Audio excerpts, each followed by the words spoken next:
Hello and welcome to Number by Color. My name is Todd, and the game we are talking about today is Kingdom Hearts 3D Dream Drop Distance. This is probably the Kingdom Hearts game I am most conflicted about because the story is absolutely crucial to the overall series, but the gameplay mechanics are some of my least favorite in any Kingdom Hearts game, and that includes Chain of Memories and 358 Days Over 2. So let's just get into it. As the seventh Kingdom Hearts game, Dream Drop Distance released on the Nintendo 3DS in 2012, and it boasted several unique qualities for a Kingdom Hearts title. It was one of a handful of 3DS games that required the player to purchase the Circle Pad Pro, a peripheral that attached to the handheld and allowed for the use of a second analog joystick, as well as additional shoulder buttons. When I first played this game, it was kind of cool having to use this attachment, because it made it feel more like a traditional controller layout. This game also changed the format of previous titles by interweaving two storylines together. As the game progressed, players passed control back and forth between Sora and Riku. This differed from Birth by Sleep in that you didn't have to complete Sora's story before being able to start Riku's. In fact, there are certain sections in Dream Drop Distance where you must reach a certain point with both characters before you're allowed to progress. Finally, this game introduced Dream Eaters, Pokemon-like creatures that you could create, train, and level up, two of which can be taken into battle at a time. Before going too much into the new mechanics, let's talk about the story. As I mentioned, this game's story is split between Sora and Riku. Taking place after the events of Kingdom Hearts 2 and Coded, it begins with the two friends at Yensid's tower, preparing to take the Mark of Mastery exam. Their exam, unlike Terra's and Aqua's in Birth by Sleep, will consist of traveling to 7 sleeping worlds to find their sleeping keyholes. These worlds are so sealed that even Heartless can't get to them, and thus we're introduced to Dream Eaters, the main enemies in this game. There are typically two versions of Dream Eaters you'll encounter, Nightmares and Spirits. Nightmares are the bad versions that you fight, and Spirits are the good versions you create and train. And like most games before it, Dream Drop Distance piles its story on very slowly, only really giving us anything worthwhile in the very beginning and very end. Both Sora and Riku journey through the same worlds, however, they seem to be traveling through parallel versions of these worlds, so they never run into each other, and the stories and characters they meet and interact with are not always the same. Oftentimes, whole sections of worlds are inaccessible to one or the other. This prevents the game from feeling like you're just playing the exact same thing twice, and it makes things interesting enough to want to keep exploring. Unfortunately, saying anything more about the story elements would be giving away too much, though I will say that you'll really want to stick around until the end, because this game almost single-handedly sets up the events, characters, and character motivations of Kingdom Hearts 3. The core gameplay of Dream Drop Distance is most similar to Birth by Sleep, though several changes have been made to make the experience feel unique to this game. The command deck returns here, allowing the player to freely choose which combination of commands Sora and Riku can equip. This is probably where most of the similarities end though, because learning commands is completely different. Instead of purchasing commands, leveling them up, and then melding them to create new commands, in this game, most commands and all abilities are learned through your spirits. As your spirits level up, they gain link points, which can be used to unlock abilities and commands on their ability link boards. Each spirit has a different board, and this brings me to my first major issue with this game.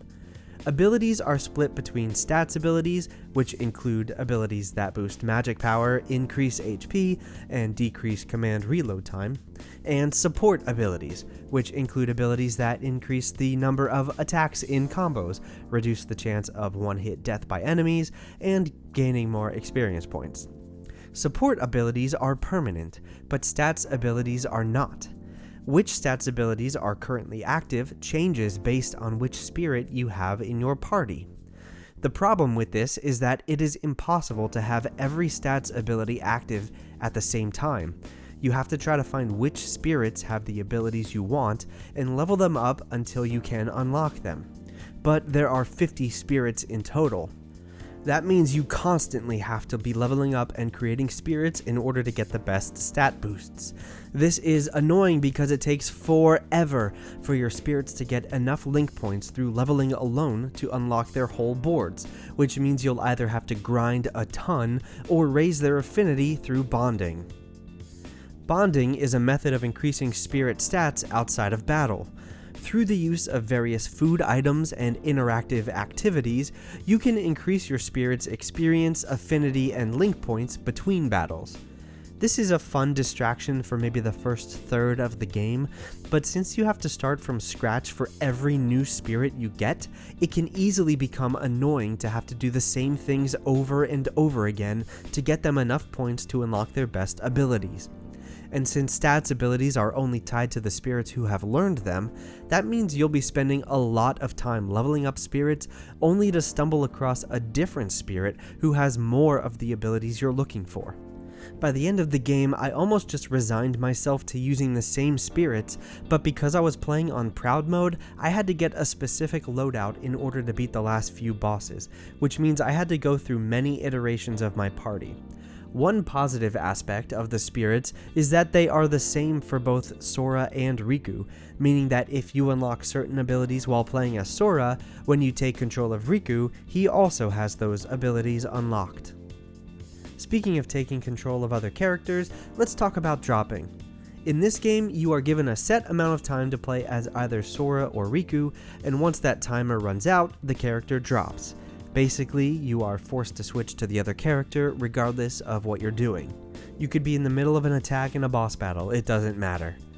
There are items you can use to extend the amount of time before a drop, but ultimately you'll have to switch.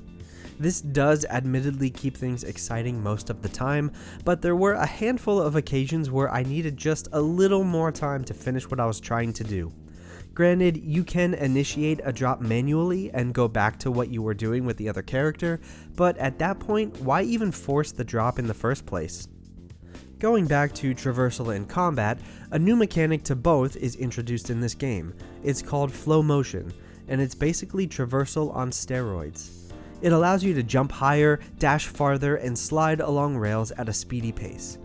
If you're in battle, you can use flow motion to execute special attacks. In general, flow motion isn't that bad, but it doesn't really add much to the game. If the environments weren't so open and so sparse, this feature would be completely unnecessary. It's almost like the designers purposely made each world as empty as possible so that you'd be forced to use flow motion traversal to get around faster.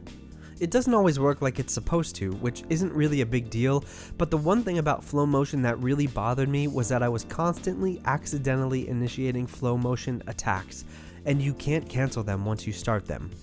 Even worse, enemies can still damage you while you're doing them, so if you didn't mean to do it, you're stuck in an animation cycle that could ultimately be the difference between life and death, and on Proud mode, that's not a mistake you can afford to make. Usually next I'd discuss the minigames, but this game really only has one, and it's called Flick Rush. It's a card battle game, sort of like a modified version of Chain of Memories, where 3 of your spirits battle against 3 AI spirits. It can be kind of fun when you find a spirit with good attacks, and it's necessary to play through every tournament to get the best spirits, but it ultimately wasn't that exciting or memorable in my opinion. By now you probably know what I'm going to say about the music, but in this game it's just as good as it ever was, with a special nod toward the sound design in the Fantasia world. Instead of the normal attack sound effects, when you fight in this world, each attack plays an orchestral sound. It's a clever touch that really shows that the developers still have some creative tricks up their sleeves. Unlike all the previous games, this is the first one without difficulty-related trophies. Unfortunately, that doesn't make them any less time-consuming, as you'll still need to do a good amount of grinding to get the platinum. The ones sure to cause the most grief will be the ones for completing your game records 100%, and the ones involving creating all spirits and maxing out your Flick Rush level. I really wanted this game to be on the top of my list with Kingdom Hearts 2 and Birth by Sleep. Story-wise, it does so much right, especially with everything that happens at the end. It perfectly sets up Kingdom Hearts 3, and honestly, this game makes the overall Kingdom Hearts story almost completely make sense. but all the other systems in the game are at odds with each other, and I still can't quite decide how I feel about it. I know this game is hit or miss with a lot of people, but I don't know if that's for the same reasons as me. Overall though, I would still recommend this game to fans of the series, but I would just ask that you temper your expectations. Its missteps are not quite enough in my mind to stay away from it entirely, and honestly, if you're playing on standard or beginner difficulty, you might get away with a more casual playstyle. In that case, you may not run into the same frustrations that I did. However, the level design will still be pretty bad, so you can't really get away from that. Even with all that said, I did still enjoy my time with this game, and I think that's because the core Kingdom Hearts formula just works. That'll do it for this review. What did you think of Dream Drop Distance? It seems to be a point of contention among fans and critics. Let me know your thoughts in the comments. If you like this video and subscribe to my channel, you may even conjure up your own Dream Eater spirit. You can also find me on Twitch playing games every week. And if you like my videos here, you might be interested in checking out my Twitch stream because I usually play the games I'm going to review first on Twitch. But on that note, I must go, so I'll see you next time. Until then, farewell, and have a pleasant morrow.